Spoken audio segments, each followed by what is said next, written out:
बहुत सारे लोग दुनिया में खुद को असफल समझकर या दूसरों को अपने से आगे देखकर परेशान रहते हैं, चिंता करते रहते हैं।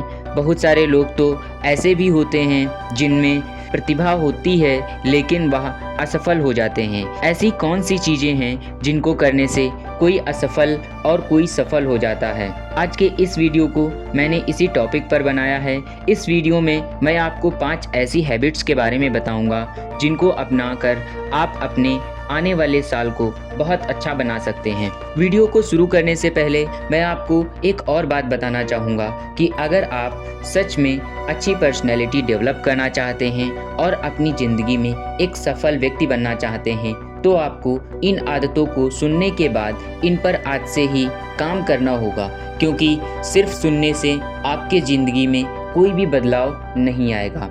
आपको इनको अपनी लाइफ में उतारना पड़ेगा ताकि आपकी समस्या का समाधान हो सके, क्योंकि समस्या आपकी है तो समाधान भी आपको ही करना होगा। कोई दूसरा उस समस्या को ठीक करने नहीं आएगा। अब हम आते हैं अपनी हैबिट्स पर। पहली हैबिट जो आपको आज से ही छोड़ देनी है वो है शिकायत करना। जी हाँ दोस्तों, आपने अक्सर अपने आसपास के लोगों को शिकायत करते सुना होगा कि मेरे साथ ये हो गया, मेरे साथ ऐसा नहीं होना चाहिए था, मैंने तो कभी किसी के साथ गलत नहीं किया, मेरे साथ ऐसा क्यों हुआ, फिर मेरे साथ भगवान ने ऐसा गलत क्यों होने दिया। दोस्तों, अगर आप जीवन में कामयाब होना चाहते हैं तो कभी शिकायत मत करना, क्योंकि हर परिस्थिति आपको बेहतर बनाने के लिए आती है। मैं आपको एक छोटी सी कहानी में बताना चाहूँगा कि किस तरह से हर परेशानी, हर परिस्थिति हमें एक बेहतर अवसर देती है। जब भगवान राम को उनकी सौतेली माँ ने बिना किसी अपराध के 14 वर्ष का वनवास दिया तो उनके मन में बिल्कुल भी शंका, बिल्कुल भी संकोच नहीं आया। उन्होंने उसे स्वीकार किया, उन्होंने उस पर शिकायत नहीं की और वह सीधा वन चले गए। कहा जाता है जब वह अपना राजपाट छोड़कर वन की ओर जा रहे थे तब उनके चेहरे पर मुस्कान थी। वह जब वन गए तो वह एक राजकुमार थे, परंतु 14 वर्ष बाद जब वह अयोध्या लौटे तो वह मर्यादा पुरुषोत्तम भगवान श्री राम बनकर लौटे। 14 वर्ष की परिस्थिति जो कि बहुत कठिन थी, उसने उन्हें एक राजकुमार से एक भगवान बनने में मदद की। तो अगर आप लोग भी अपनी ज़िंदगी में कुछ बड़ा करना चाहते हैं, आज से ही शिकायत करना बंद करें और हर परिस्थिति को स्वीकार करें। अब बढ़ते हैं अपनी दूसरी आदत की तरफ। दूसरी आदत जो कि बहुत ख़राब आदत है, जो हमसे हमारे खुशी के पलों को छीन लेती है, वह है तुलना करने की आदत। अपनी तुलना दूसरों से कभी ना करें, क्योंकि जब आप अपनी तुलना किसी के साथ करते हैं तो आप सिर्फ अपनी बेइज्जती कर रहे होते हैं, इससे आगे कुछ नहीं। इस पर भी मैं आपको एक उदाहरण देना चाहूँगा। ये कहानी है 2 दोस्तों की। एक दोस्त का सपना था कि वह किसी भी कंपनी की एक 4 व्हीलर कार खरीदे, लेकिन उसका एक दोस्त था जिसका सपना था कि वह एक मर्सिडीज़ कार खरीदे। दोनों अपने गोल के प्रति बहुत ही ज़्यादा उत्साहित थे।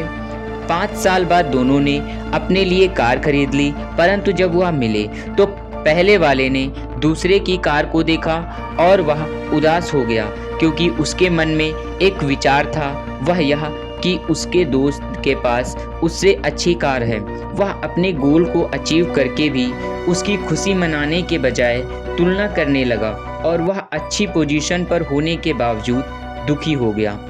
ऐसा ही हमारी लाइफ में भी होता है। जब कभी हमारे पास कुछ अच्छा होता है तो हम उससे बेहतर की तलाश करते हैं या अपने पास जो है उसकी तुलना किसी दूसरे के साथ करने लगते हैं, जिससे हम जो हमारे पास है उसका फ़ायदा ना उठाकर जो नहीं है उसका शोक करने लगते हैं और हम डिमोटिवेट हो जाते हैं। तो आज से ही इस आदत को छोड़ दें। तीसरी आदत जो आपको छोड़नी है, यह आपको आगे बढ़ने में बहुत सारी समस्याओं को इकट्ठा करने का काम करती है, वह है ब्लेमिंग। हम आप में से बहुत सारे लोग बहुत सी एक्सक्यूजेस देते हैं। अगर ऐसा होता तो मैं ऐसा कर लेता, अगर वैसा होता तो मैं ऐसा कर चुका होता, अगर वह मेरे साथ होता तो मैं ऐसा कर चुका होता। ये सब बंद करो, क्योंकि जब हम एक्सक्यूज़ देते हैं तो हम एफर्ट्स को खो देते हैं। मान लीजिए आपसे कोई गलती हो गई, तो आप अगर उस गलती का ब्लेम किसी और पर डाल देंगे तो आप कभी भी उस गलती को सुधारने का प्रयास नहीं करेंगे। अगर आप किसी काम को करना चाहते हैं, उसमें होने वाली गलतियों को स्वीकार करें और उन्हें सीख कर आगे बढ़ें। चौथी आदत जो आपको छोड़नी बहुत ही ज़रूरी है, वह है सुबह देर से उठने की आदत। क्योंकि जब आप देर से उठते हैं तो आप अपने सुबह के एफर्ट्स को खो देते हैं, परंतु जब आप सुबह जल्दी उठना स्टार्ट करते हैं तो आपके पास औरों से ज़्यादा समय होता है। अब आप सोचेंगे कि सभी के पास 24 घंटे होते हैं, फिर मेरे पास औरों से ज़्यादा टाइम कैसे हो सकता है। तो मान लीजिए आपके घर में आप और आपकी बहन हैं, दोनों एक ही कक्षा में पढ़ते हैं, दोनों को एक ही लेसन को याद करने का होमवर्क मिला। दोनों ने सोचा सुबह 4 बजे पढ़ना है, दोनों रात में एक ही समय पर सो गए। सुबह आपकी बहन 4 बजे उठ गई, उसने अपना लेसन याद कर लिया, लेकिन आप नहीं उठ पाए। आप 6 बजे उठे तो क्या होगा? आपके पास टाइम कम होगा या ज़्यादा?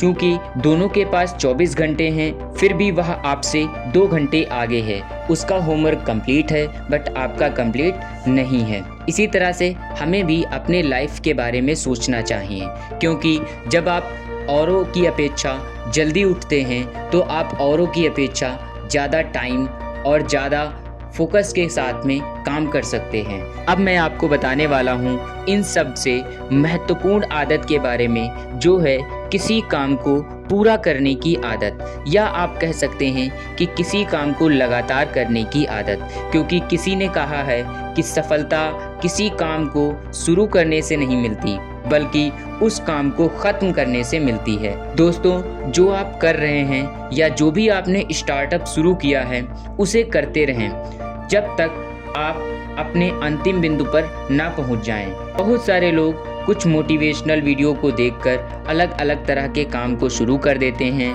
लेकिन किसी भी काम को पूरा नहीं कर पाते और असफल हो जाते हैं। अंत में मैं आपसे यही कहना चाहूँगा कि जब भी आप किसी काम को शुरू करें तो उसे पूरा करें। इसी के साथ मैं आपसे विदा चाहूँगा और मिलते हैं नेक्स्ट वीडियो में।